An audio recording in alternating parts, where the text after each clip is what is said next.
we'll get started. Good afternoon, and welcome to our Business Recovery Roundtable, updates and improvements to the SBA's PPP, EIDL, and SVOG programs. With Roderick Johnson, he's lending specialist in the Washington Metropolitan Area District Office of the U.S. Small Business Administration. My name is Lisa Smith, and I'm the Executive Director of the Bowie Business Innovation Center. We're an award-winning hub for business acceleration for businesses in Prince George's County and the city of Bowie. And we are headquartered at Bowie State University. This afternoon's session is part of the new Bowie Business Recovery Program, which is 8 months of online technical assistance with webinars, roundtables, and one-on-one sessions to accelerate the post-pandemic recovery of our businesses in Bowie. This is a program that we are delivering in collaboration with the Greater Bowie Chamber of Commerce with funding from the city of Bowie. To see our upcoming calendar of events, to register for these sessions, or to download the recordings of all of our roundtables and webinars, you can go to our website, www.bowiebusinessrecovery.com. Well, I think that we would all agree that small businesses cannot afford another year like 2020. The latest round of the popular federally funded Paycheck Protection Program, known as PPP, opened a month ago, and there are updates and improvements that have been made to that program specifically targeted to small businesses. And this is what our speaker is going to be addressing this afternoon during our roundtable. Our speaker is a longtime friend and financial expert, I guess you could say, for the Bowie Business Innovation Center community, and in fact, the Prince George's County business community. And he is an acknowledged expert on the nuts and bolts of business development programs at SBA, but we're particularly going to talk today, as I said, about PPP, EIDL, and SVOG.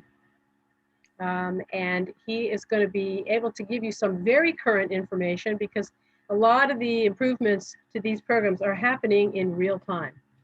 So let's get started. If everyone would please mute their microphones, feel free to post your questions in the chat box, and please answer any questions and pulling information that we put in the chat box too, because that will help us plan our future sessions. As a final reminder, this session is being recorded, and as I said, those recordings will be available on the Bowie Business Recovery website the beginning of next week. So, having said all those things, Rod, over to you. Thank you very much for being with us today. Yeah, thank you, Lisa, and good evening, everyone. We have an intimate group this evening, but you know what? That's great, because then I can answer all of the questions that you have. Now, there have been updates to the PPP program as of 5 o'clock last night. So here we are 24 hours later, and the Bowie BIC is bringing you the updates to the program, which is just great. I think that's fantastic. All right, so we're going to primarily talk about the SBA's updated PPP program, specifically for those companies that are located in low to moderate income areas, as well as companies that file a 1040 with the Schedule C that have both employees and no employees whatsoever. So let's go to the next slide, please. So this is just about me, that I was a commercial lender for a little over 30 years, doing middle market, large corporate, business underwriting. And then I guess in the last 10 years, I've been doing small business lending. And so I see my role as a lender relations specialist as actually bursting open the vault doors of all the banks throughout the DMV so that you guys have money to start, grow, and sustain your business. But tonight, we're going to primarily focus on sustaining your business. And then toward the end of the presentation, we're going to talk about the SBA programs that can assist you with growing your business. All right, so next slide, please. So we're going to first talk about all the updates that are going on, and this is what I mean. So I want to give you some statistics. So first of all, As you know, there was $284 billion that was allocated back on December 27th of 2020. Now, we're already down to $100 billion. The program opened on January 11th. And so we're now down to $100 billion. So if you're still sitting on the sidelines, remember the program is over on March 31st. Now, we keep hearing in the news and reading in the newspapers and on TV that people are hoping that Congress will actually extend the deadline, but nobody really knows if that's going to happen. Right now, all the efforts and energy have been put on the Biden-Harris relief program. So let me tell you what's in that package, that $1.9 trillion package. All right. So they will actually add an additional $15 billion for the EIDL Advance program. And as you may remember, the EIDL Advance program is really just a $10,000 grant, okay? And then they're going to add an additional $7 billion to the PPP plan if this relief package can be approved. Now, how many loans, PPP loans have been approved? Well, we have a little over 2 million PPP loans that have been approved, okay? You have 5,141 lenders that are participating in this program. In the state of Maryland, there have been 26,646 applications from you, the business owners, to the tune of $2.3 billion. In the Commonwealth of Virginia, there have been 30,727 applicants for $2.6 billion. And then in Washington, D.C., there have been 3,800 applicants to the tune of 496 million, billion, not million, 496 billion, $496 million, $496 million. All right, so who are the largest lenders to date? JP Morgan leading the pack. They've already approved $4.4 billion. Bank of America, they've approved $4.1 billion. And then Itria Ventures, $3.5 billion. The average loan size so far has been $76,000, and 83% of the loans made in the second draw is actually less than $100,000. All right, so now you have the update, the latest on the Biden-Harris plan, and the numbers for DC, Maryland, and Virginia on the dollars that have actually been put out there on the street for each jurisdiction. All right, so now let's talk about PPP 2.0. So of course, businesses and nonprofits with 300 or fewer employees can borrow up to $2 million, provided you can show a 25% or greater reduction in gross revenues during any one quarterly period, 2020, compared to the same quarter in 2019. So let's look at September 30, 2019, compared to September 30, 2020. In that period, you have to show a 25% or greater drop. Now, it can't be 24.8 or 24.5 where we're actually rounding up, all right? It actually has to be 25% or greater. Also, you must, as the majority owner defined as 51% or greater ownership in the company, all right? You must sign and date the QuickBooks, the reviewed, or the compiled financial statements that you submit to the bank. Now, if you submit those financial statements to the bank, then the bank is going to send them back to you. What you're doing is actually attesting to the veracity of the financial statements that you're sending to the company, okay? Now, for PPP 1.0, that is still open. Now, if you have an existing PPP loan, then you must have spent all of the PPP 1.0 before you can apply for the second draw, okay? Now, most banks want you to actually submit your forgiveness for the PPP 1. However, that's not in the statute, so you don't have to do that. So as long as you've used up all of your money for PPP 1, then you can apply for the second draw. Now, some of you are having an issue with using up all your PPP money. So there are going to be two ways that I'll show you how to use up all the money. The second way will come a little later. But right now, you're going to bonus your employees hazard pay, okay? And whether that's $250, $500, or $1,000. And make sure that each employee gets the same amount of money so that there's no discrimination in that, right? Because you don't want employees saying, hey, I got $250, and another employee saying, yeah, I got $1,000. So let's not have that. Everybody gets the same amount of money, okay? Now, the first draw, for those of you, for whatever reason, sat on the sidelines and did not apply for PPP 1.0, then the old rules apply. So you can have no more than 500 employees. You can get up to $10 million, okay? Unlike the second draw that it's limited to 2 million, you can get up to $10 million. You don't have to demonstrate any decline in revenue, okay? You can, just as long as you don't have more than 500 employees, you are eligible. All right, next slide, please. The next slide should talk about the calculation. So this is where the update actually is.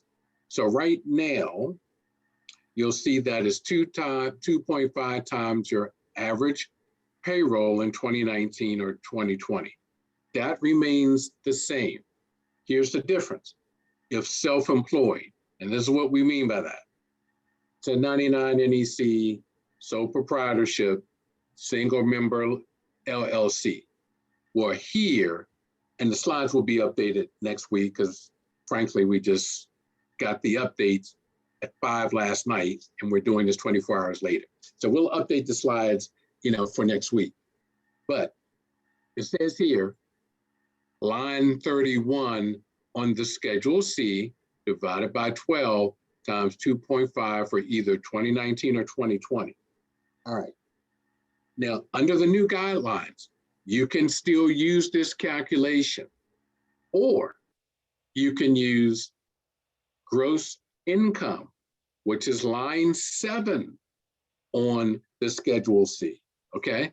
And this is for the Schedule Cs that don't have employees. This is the formula. Gross income divided by 12 times 2.5. Now, remember what I said, you can use either one, line 31 or line 7. You say, well, why does that make a difference? It does because you're going to use whichever number is higher. The higher number will yield you the largest loan amount, okay? So that's why it's key that you look at gross income or net income. Now, frankly, I would say 99% of the time, the gross income is going to be higher than the net income, right? Because you have your gross income, and then you're going to be subtracting all of your various business expenses to get down to your net income. And frankly, you want your net income to be low, right? So that you don't have to pay a lot in taxes. So typically, you're going to wind up using, under the new guidelines, line 7, which is gross income, okay? So let me get even granular. So you have your Schedule C. Line 1 is your gross income, okay? Line 2 is your cost of goods sold. I'm doing this from memory. Line 3 is your gross profit, okay? Line 4 is actually any additions, okay? You may have interest income or other income, okay? Line 6, you may have any sales returns and allowances, okay? That gets you to line 7, your gross income, all right? So that's the formula, okay? And that's what that gross income is on line 7, okay? So hopefully you guys remember that, the top portion of your Schedule C. All right, So now we go to the payroll cost, which has been slightly expanded.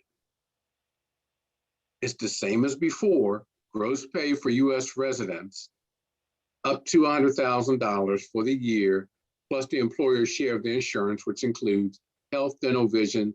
Now you have disability and life insurance, okay? And now you see it in red here for 2.0. And so now your total payroll cost is 307. Your monthly average, right? Because you're using that formula, divided by 12 times 2.5. So it's going to be 25,633. And we're going to hold on to that number because we're going to see later on the application where you place this number. You multiply times 2.5 and it's 64,082. Now, some of you may be asking if I'm a C Corp with employees, okay? This is also new. All right, so what you're gonna do, you're gonna have a choice. You can use line 31, which is net profit, or you can use line 7. Now, I'm going to walk you through the rest of the Schedule C. This is from memory. It's line 14, line 19, and line 26. All right. So if I remember, it's group benefits or employee benefits on line 19. I'm getting old, Lisa. Profit sharing on line 14, line 26. Wages, right? Wages, less employer credits. Remember your CPA talking about employer credits? If he hasn't, he or she will be. That's what that is, wages minus employer credits, okay? So that's the formula if you have employees, but you use the Schedule C, okay? And actually, when we do this, Lisa, in another week or so, then I'll actually have a slide that actually will walk you through this versus me trying to do it off the top of my head, okay? All right, next slide, please. The NAICS codes. All right, so the same will apply, okay, if you have a restaurant, hotel, motel, except that the NAICS code, and the NAICS code is a 72 for those type of entities. So for what I just discussed, if it's a Schedule C without employees or a Schedule C with employees, that same calculation that I went through actually applies, okay? The same formula. And where is it? It should be, it's right here. So it's 3.5 times instead of 2.5 times for restaurants and hotels. You know where to find, and here's the thing. Use the same NAICS code. Some of you have gone through the first PPP, that went through smoothly. For whatever reason, you've changed the NAICS code on the second draw, okay? The NAICS, and you've been kicked out of the system. It's been flagged, so a hold has been put on that second draw. Make sure that you're using the same NAICS code when you apply for the second draw, okay? All right, next slide, please.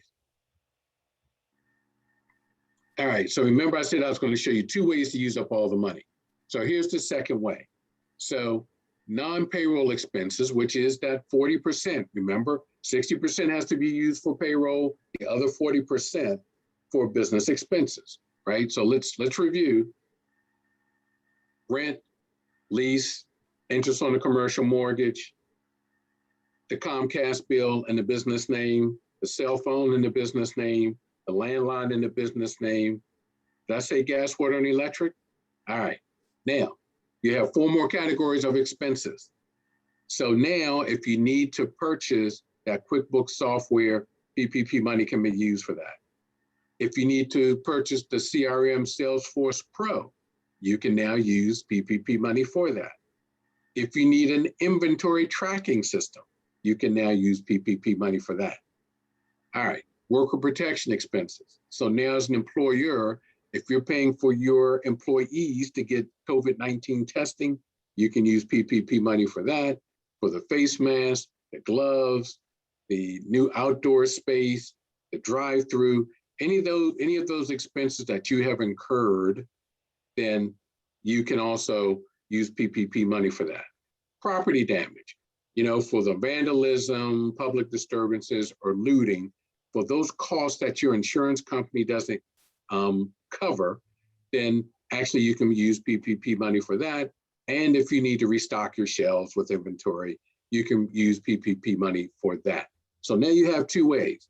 These 4 added expenses, and you're going to pay your workers hazard pay or bonus, hazard pay, but it's a bonus, all right, so that you can use up all your PPP-1 money. Now, here is the nuance. If you've already applied for forgiveness for PPP-1, you can't go back and capture these 4 expenses and bring it forward, okay? If you have not, then you can capture these 4 expenses and bring it forward, and now you've used all your money. Next slide, please.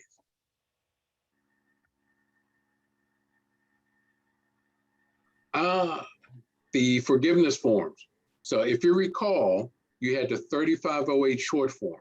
That's actually been updated to show 150,000 instead of 50,000. You still have to be able to show the 25% quarterly drop in gross revenues when you're asking for forgiveness, all right? The tax clarification, and here's key. The PPP loan that is now a grant, it is exempt from federal taxes, federal. I don't think it's exempt from DC, Maryland, or Virginia taxes, okay, state taxes. But you'll have to talk to your CPA about that. But I don't think it's exempt from state taxes. It is from federal, but I don't think it is for state, okay? And you don't have to worry about, and you can deduct the regular expenses on your business tax return using PPP money. That was the second thing.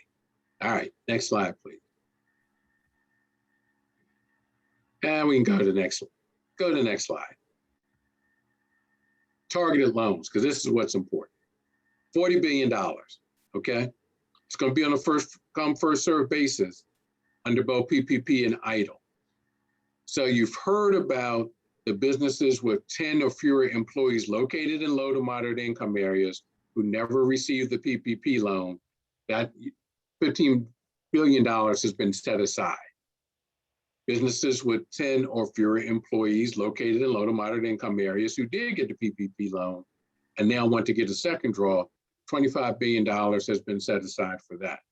Now, this was also a part of what I call the Biden-Harris program, where they want to make sure that all minorities are able to get money. So what they did was the banks shut down their portals and left it open for minorities from February 24th to I think March 9th to be able to apply for this money.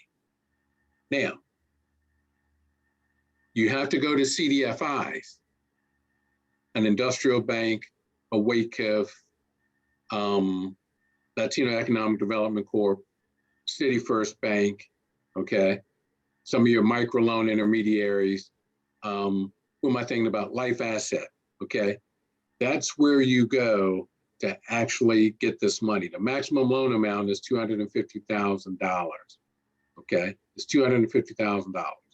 So that's where you go get this money. And I retract your earlier statement. Now, the portals were shut down January 11th through the 17th for minorities to be able to have first crack at getting the new round of PPP money. Then it was opened up on the 18th of January for everybody. Before these targeted loans, you actually go to the CDFIs and the microloan intermediaries that I mentioned to get this targeted money to the tune of $40 billion. All right, next slide, please. So here's the loan application. And remember when we were figuring out what your average monthly payroll is and what your loan amount will be? So you can see the application is very simple, right? Name, address, telephone number, NAICS code. And then you're going to put in your monthly average payroll. And then you see what the loan amount is. So you don't have to wait for the banker to tell you what your loan amount is going to be, because you can figure that out yourself. It really is a 10-minute exercise with that, okay? It's not going to take that long for you to complete the application. But if you need assistance, you can go see Lisa and her team at the Bowie Bic, okay? Go see her team over there at the Bowie Bic, and they will be able to help you. Now, I know these URLs at the bottom are going to be, somewhat onerous to remember. So just remember this one, sba.gov/PPP. And you can get all the forms that you need. The 2583C form, the 2583SD, which means second draw, okay? All those forms will be out there. The application, everything, sba.gov/PPP, everything is out there. All the new applications, documents, the latest interim ruling that came out at 5 o'clock last night, all of that information is out there, okay? All right, next slide, please. Now we can go to the next slide. I told you with the community banks that are lending, so you can go to the next slide. All right, so the EIDL has been extended through December 31st. Remember the EIDL, it's a loan, it's not a grant. It's a 30-year loan, it's not forgivable. I get a lot of questions still about that. It's never been a forgivable loan. The advance is a grant, okay? Not the loan. There's the difference. All right, so unlike PPP, it's not a forgivable loan. You have more flexibility. So like PPP, 60% has to be used for payroll, 40% for business expenses. You don't have that with EIDL. It's capped at $150,000. It's for companies with 500 employees or less. The payments are deferred for 12 months, but interest is accruing during that 12 months, okay? So just set some money aside every month to make sure you can pay that interest. All right, loan amounts above $25,000. The SBA is taking a UCC1, better known as a blanket lien, on the assets. If you want an increase, you have a current EIDL and you want to increase, you're going to do PC recons at sba.gov, type increase in the subject line along with your EIDL number. And I hope that you guys have filed your 2020 tax returns, because they're going to ask for it. They're going to ask for a 4506T, and you're going to have to put down your 2018, 2019, and 2020 1040 with your Schedule C. Now you may say, well, typically my personal taxes are not due until April 15th. However, you do file a Schedule C, which represents your business. So best practice is to really have it done by March 15th, okay? And the people down in the Office of Disaster Assistance will not consider your application for the increase complete unless you can actually fill out those 3 years of tax returns. So I'm encouraging you to make sure that you get your tax returns filed now, okay? All right, next slide, please. All right, so how do you qualify for the EIDL grant that's up to $10,000? There are two things. You got to show a 30% drop. Unlike PPP, it's a 25% drop. For EIDL, it's a 30% drop between March 2nd, 2020 through December 31st, 2021. I think that's pretty easy to do. Secondly, you have to be located in a low, moderate income census tract, okay? There's a URL here at the bottom, but actually if you go to sba.gov/PPP, that GeoMap link will pull up, you put in your zip code, and you'll find out if you're in a low to moderate income area. The SBA will contact you. You don't have to worry about contacting the SBA, okay? Next slide, please. And I think on the next slide, it talks about that. Let's see. Hold on one Good. second. Yes, it does. All right, good. So you received an EIDL loan, but you never received the EIDL grant. You qualify for EIDL, but you never applied for either the loan or the grant. Don't know why you didn't, but okay, you did. So the SBA will verify all your information. Once it's verified, then they have 21 days to drop the money into your account. There's been an additional $20 billion put into the program.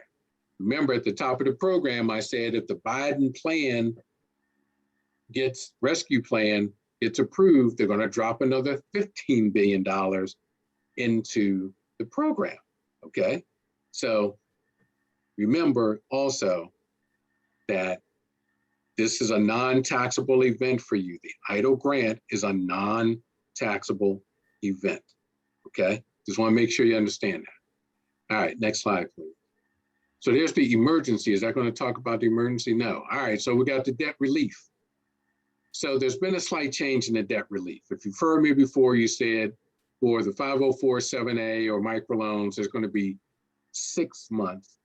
Because the money is running out, it's now been cut back to 3 months of principal and interest payments on new loans. It's procedure 5,000 and something. I forget the number, but the banks have, I've sent it out to the banks. So now it's not going to be 6 months, it's going to be 3 months of principal and interest for new loans. If you already have a 504-7A or microloan, you're still going to be entitled to the 3 months of principal and interest payments, okay? Now, you should already be enrolled in that program with your bank. So call them, make sure that you are enrolled.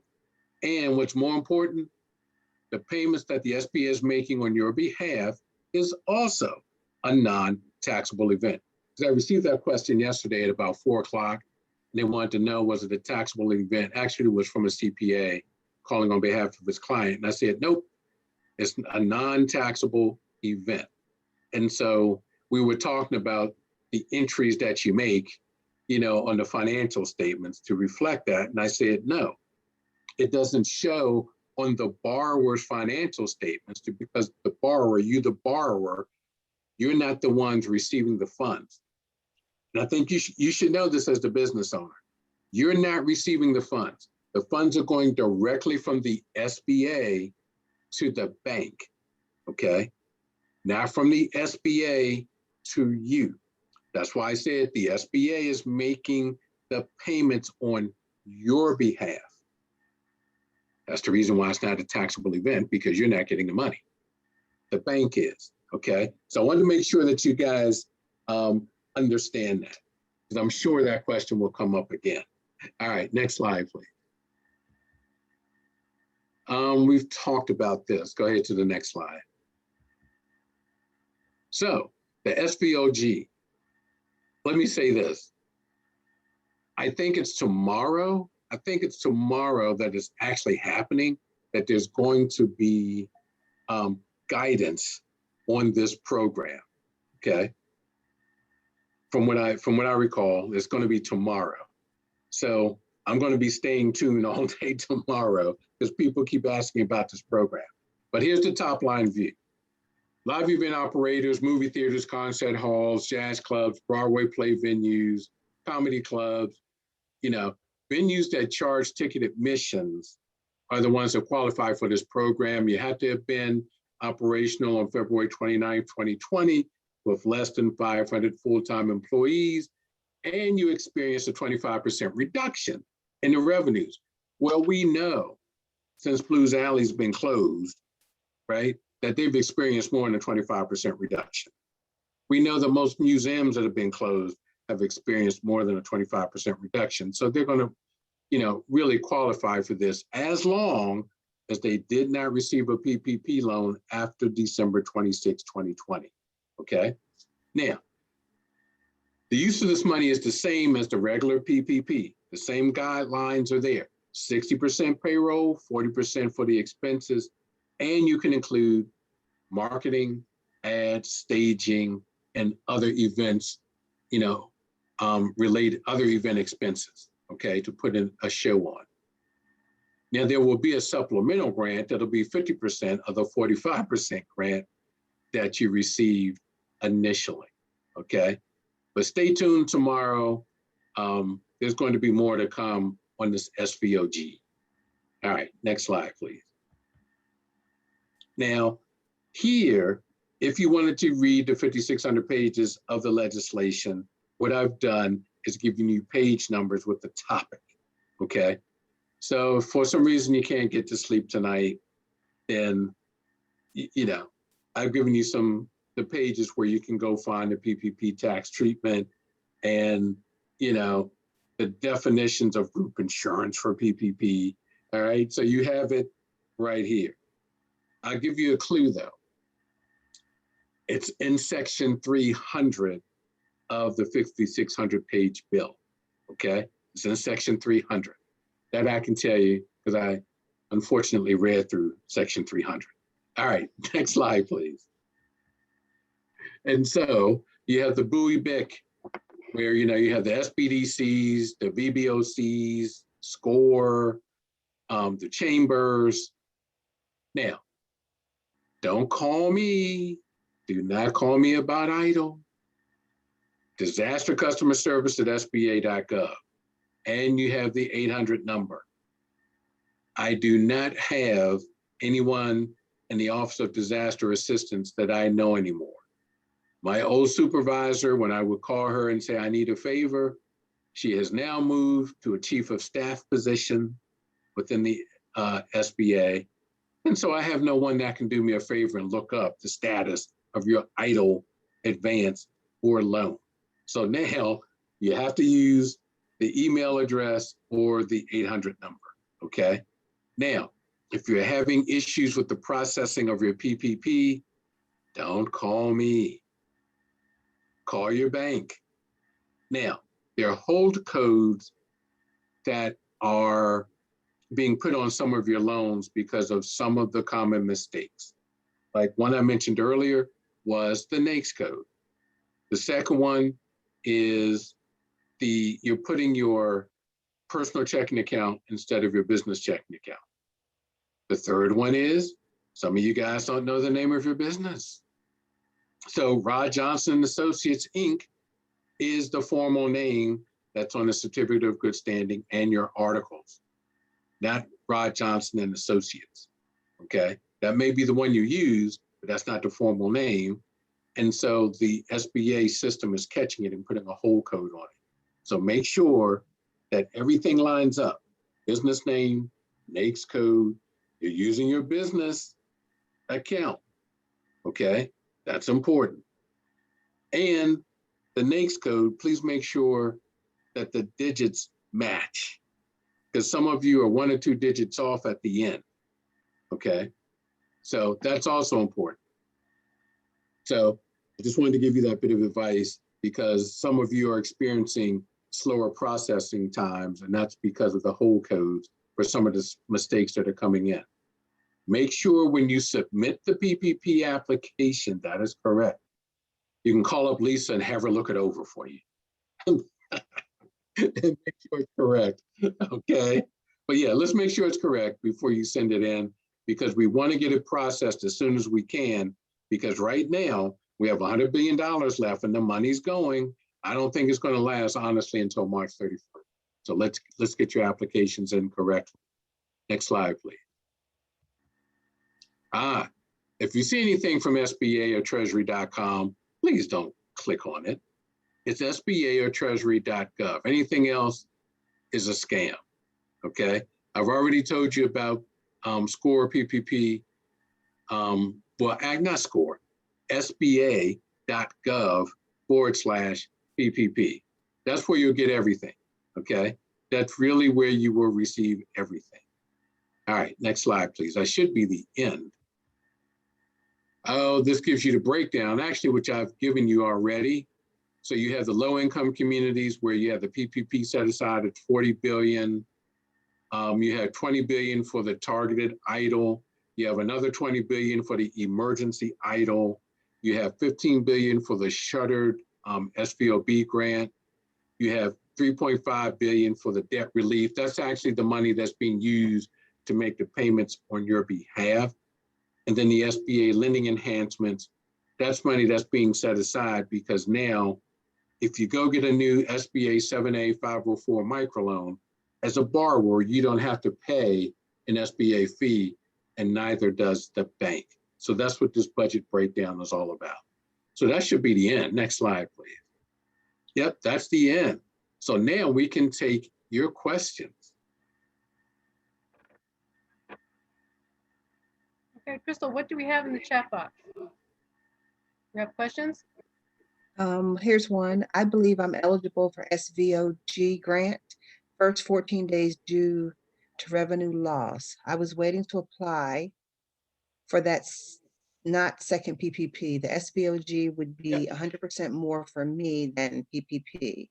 If I am denied the SVOG or they can run out of money, will I be able to apply for the PPP or will it be too late? All right, that's, you know what, now, that's a decision that you have to make. Do you come off better getting the SVOG, or do you come off better with PPP? Okay, and because you know your circumstances in terms of your payroll and all of that, only you can make that determination, but at least you have the guidelines now. I mean, you know the calculations. So you can do the calculations yourself, just use the slides as your guide, but you can do the calculations yourself to determine, is PPP going to be better or the SVOG? You probably want to stick with the SVOG. But remember, the guidance is coming out tomorrow. Well, what I should say, let me retract that. The portals should be open tomorrow. Rod, isn't that really a question too about the speed with which those two applications would be processed? I mean, would the SVOG be processed faster because there's fewer of them? I mean, I'm thinking that that's partly what's driving this question a little bit. That might be the case. Yeah, you're probably right. There are fewer. Yes, there are fewer. I just don't know if it'll be faster. Because I don't know. But encourage dual application. Well, you can't. No, you got to choose one or the other. Correct. Right? Yeah, you got to choose one or the other. You can't do both. Because remember, you can't have a PPP after December 26th. Right? So to apply for the SVOG. Good Are you advice. ready? Next question.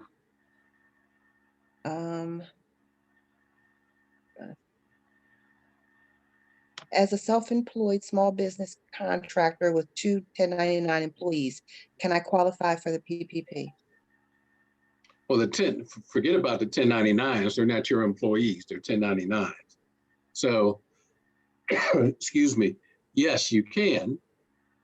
I went over the calculation for you using line either 7 or 31, whichever number is bigger, which is generally 99% of the cases is going to be line 7. Divide that by 12 times 2.5. That's your loan amount. Is the EIDL advance only for low income areas this go around? Low and moderate income areas, yes.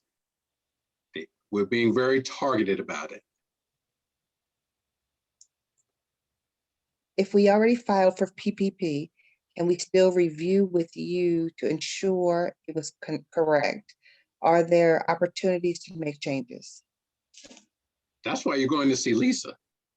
So that it is correct before you submit. Also, your CPA can be very helpful with these things I discovered. But yes. That is the last of the questions. That's the last of the questions. Yes, the Bowie BIC, right? The Bowie BIC can certainly be of assistance, along with SCORE, the SBDCs, the Women Business Centers, and the VBOCs. Yes, they can all be of assistance to you. I'm just making the plug for the BIC. Thank you very much. We love that.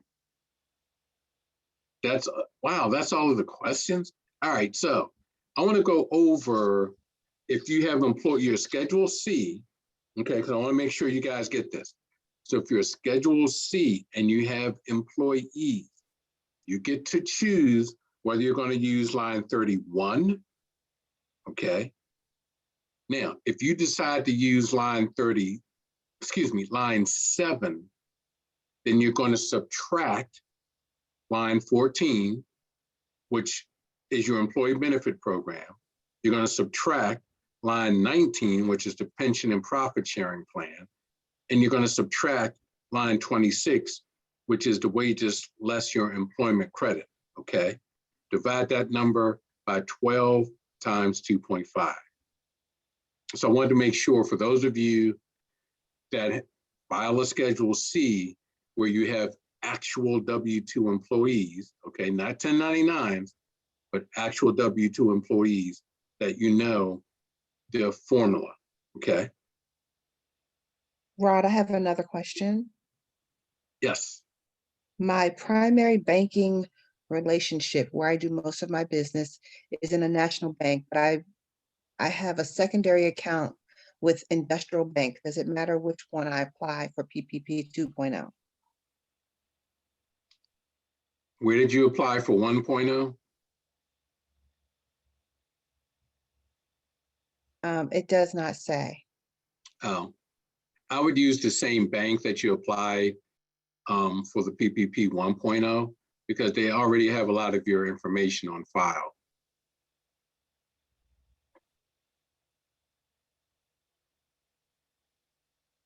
Hold on, a few more questions have come. I think it says, I may didn't I get ask, PPP. Go ahead. I am a sole proprietor and didn't make PPP 1.0. May I qualify for PPP 2.0? If you didn't get, I'm going to guess you must have been a Schedule C. You probably, the line 31 was a negative number, so therefore you couldn't get PPP 1. If you can't get PPP 1, you can't get PPP 2. Yeah, it said I didn't get PPP 1 because of net income. Yes, a Scheduled C. Yes, it was negative. All right, so tomorrow, right? Tomorrow, the banks will be implementing the new formula. That's why I gave it to you. So now you're going to use gross income, line 7. 99% of the time, that number is positive. We're going to divide it by 12 times 2.5. And that's going to be your loan amount. Right, it says she can show a 25% reduction. Well, that doesn't actually matter if you're going for PPP 1. That only counts for PPP 2.0.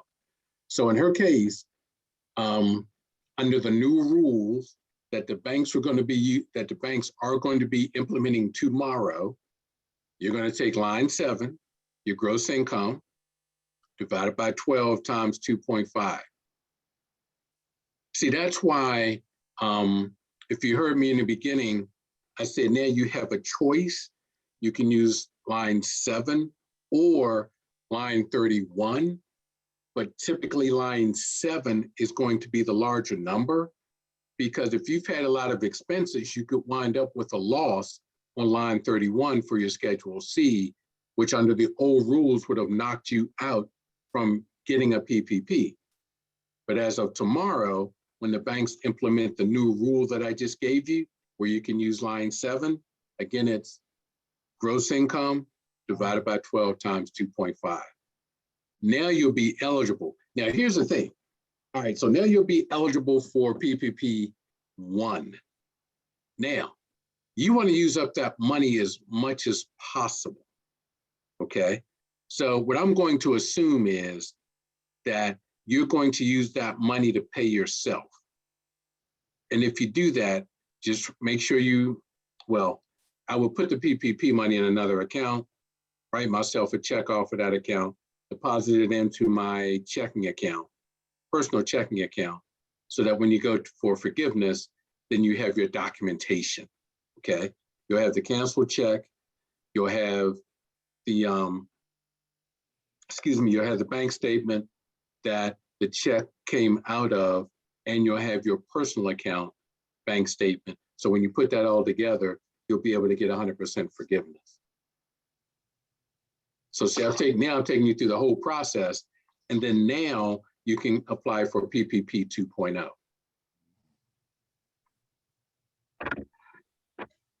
Rod, Yep. it says I already filed and used line 7. Does this mean that I won't be eligible for PPP 1.0?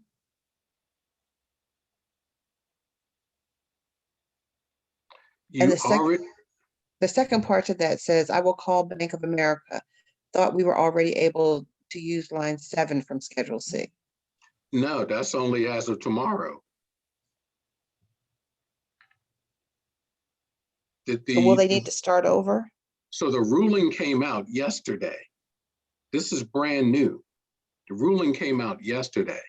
You're hearing it 24 hours later. No, Bank of America used line 31. They did not use line 7 because the calculation wasn't even out. The calculation just came out yesterday at 5 o'clock. So that's why I'm saying now you can use line 7 versus line 31 when you apply it the first time. When you use line 31, your line 31 was a negative number, which disqualified you from getting PPP 1. So now you can use line 7, which will qualify you for PPP 1. And I walked you through that I walked you through the calculation all the way through to the forgiveness.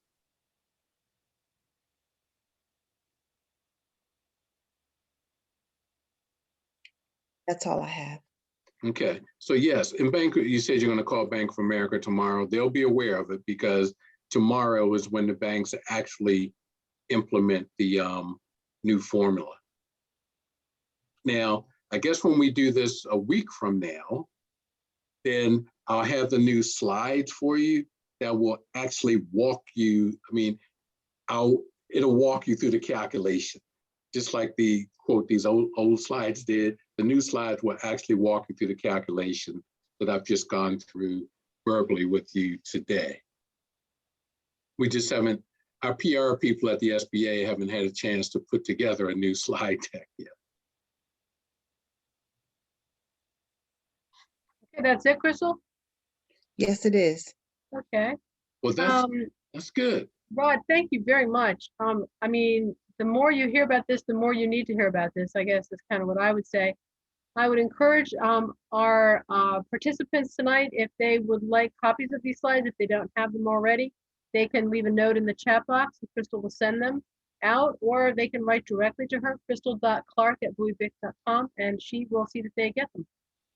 So, yeah, okay. I just want to say a huge thank you on behalf of BUI-BIC, the BUI Business Recovery Program, and all of the small businesses that we are all working so hard to make sure that they not only survive, but thrive and come out of the pandemic stronger from having taken advantage of these kinds of opportunities. So I guess that's all I will say for here, and just say thank you to everyone for participating, and good night.